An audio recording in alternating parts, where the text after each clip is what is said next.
여러분 안녕하십니까? 5월 6일 화요일 뉴스데이 시작합니다. 한 달도 채 남지 않은 조기 대선은 어떻게 흘러갈지 MBC가 여론조사를 진행했습니다. 먼저 이번 대선 구도에 대한 큰 틀부터 살펴보겠는데요.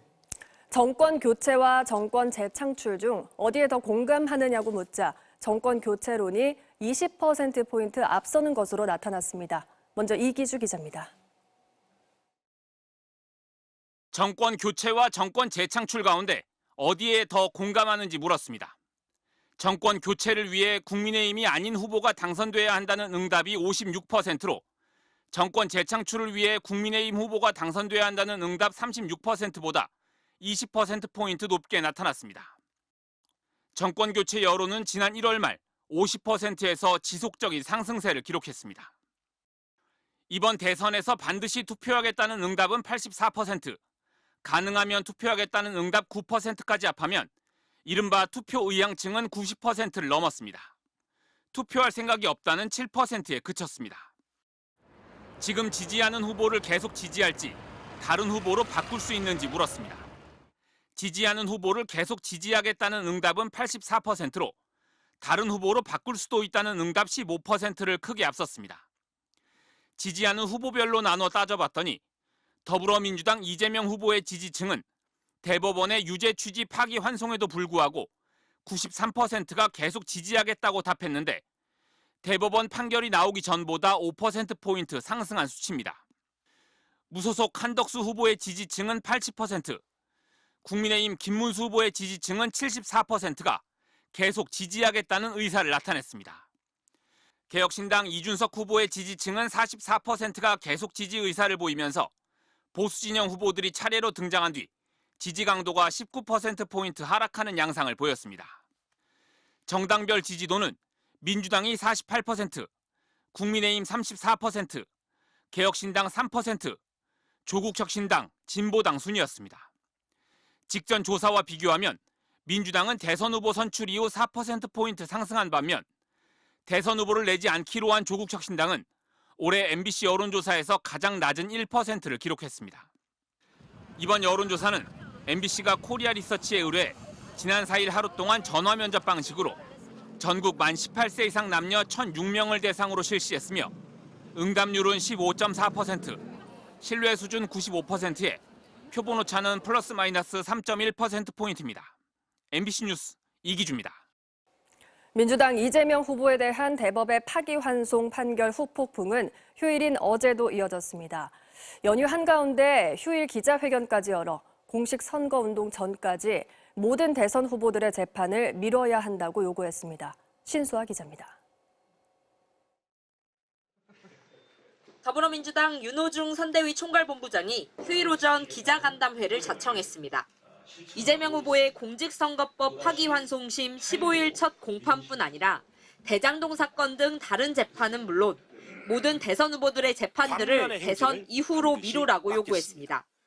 조희대 대법원장은 사법부의 법봉보다 국민이 위임한 입법부의 의사봉이 훨씬 강하다는 것을 깨닫게 될 것입니다. 마감 시한은 공직선거 운동이 시작되는 오는 12일 0시. 이때까지 조치를 취하지 않으면 국민이 부여한 모든 권한을 동원해 사법 쿠데타를 막겠다고 경고했습니다. 법무부 장관을 지낸 강금실 총괄선대위원장도 사법부가 선거를 앞두고 국민의 참정권을 침해하고 있다고 가세했습니다. 법원의 권위를 위해서 또 법적 안정성을 위해서 이 재판은 즉시 정지되어야 한다고 말씀을 드리고 재판이 있습니다. 강행된다면 이 후보의 방어권이 심각하게 침해될 수밖에 없다며 법원이 정치 개입은 없을 거라고 선언하라고 요구했습니다.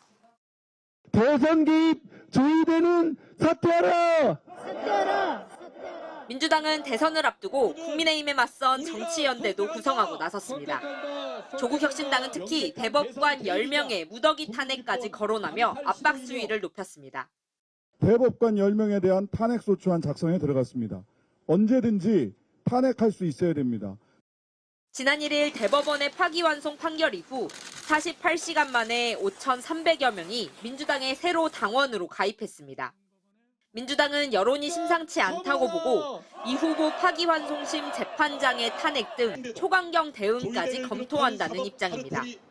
민주당 의원들은 연휴가 끝나면 서울고법 앞에서 릴레이 규탄 회견 등 여론전과 법원 압박을 이어갈 계획입니다. MBC 뉴스 신수아입니다. 국민의힘 김문수 대선 후보와 당 지도부가 무소속 한덕수 예비 후보와의 단일화 문제를 놓고 충돌했습니다. 결국 지도부가 김 후보 측의 요구를 수용하며 골이 깊어지는 건 일단 막았지만 단일화 일정은 아직 합의되지 않았습니다. 이문현 기자입니다.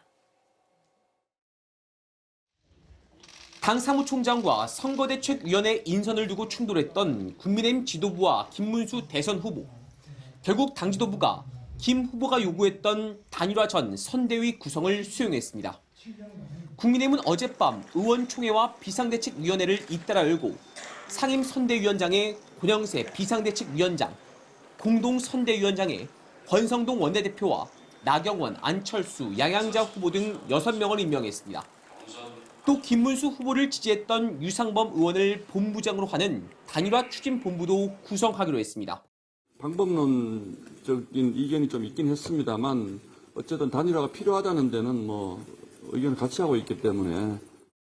갈등의 주요 원인 중 하나였던 당 사무총장 교체와 관련해서도 지도부는 김 후보의 주장을 받아들여 이른 시일 내에 새로운 사무총장으로 교체하겠다고 약속했습니다. 다만 언제까지 단일화를 할 것인지 또 구체적인 방식은 무엇인지는 아직 확정되지 않았습니다. 앞서 부처님 오신 날인 어제도 서울 종로구 조계사 봉축 법요식에서 김 후보와 무소속 한덕수 후보가 만났지만 당 지지층의 기대와는 달리 단일화 논의에는 진척이 없었습니다. 특히 김 후보에게 3번 만나자 제안했다는 한 후보 측의 주장을 김 후보 측이 사실이 아니라고 반박하면서 이상 징후가 수면 위로 드러났습니다.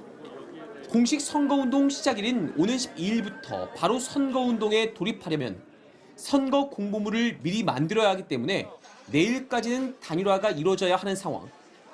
특히 후보 등록 마감일인 5월 11일을 넘긴 뒤 한덕수 후보로 단일화가 이뤄질 경우 기호 2번을 배정받지 못하고 선거 자금도 지원받지 못하게 됩니다.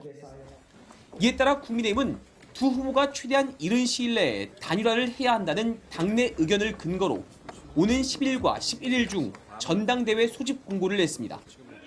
김문수 후보는 오늘 경북 지역 산불 피해 현장을 방문하고 한덕수 후보는 서울에서 관훈클럽 토론회에 참석할 예정입니다.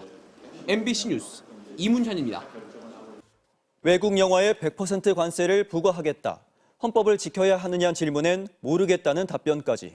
트럼프 대통령이 언론 인터뷰에서 쏟아낸 말들인데 연일 혼선과 논란을 야기하고 있습니다. 워싱턴에서 김정호 특파원이 보도합니다. 백악관에서 열린 미식축구 관련 행사. 트럼프 대통령이 미국 영화 산업에 대해 말문을 열었습니다. Our film industry has been decimated by other countries. Just they have the nice sign and everything's good, but they don't do very much. A lot of it's been taken to other countries. 외국 영화에 관세 100%를 부과하겠다는 전날 자신의 MBC 인터뷰를 뒷받침하는 발언입니다. 그러면서 돌연 캘리포니아 주지사에게 화살을 돌렸습니다. And also by incompetence, like in Los Angeles, the governor's a grossly incompetent man. He's just allowed it to be taken away from. 트럼프의 파괴적인 관세 정책에 맞서 주정부 차원에서 처음 소송을 제기한 게빈 뉴섬 캘리포니아 주지사를 겨냥한 다분히 정치적 발언으로 보입니다. 극장 개봉 영화가 대상인지 넷플릭스 등 OTT로 안방에 방송되는 드라마에도 관세를 매기겠다는 건지는 여전히 불확실합니다.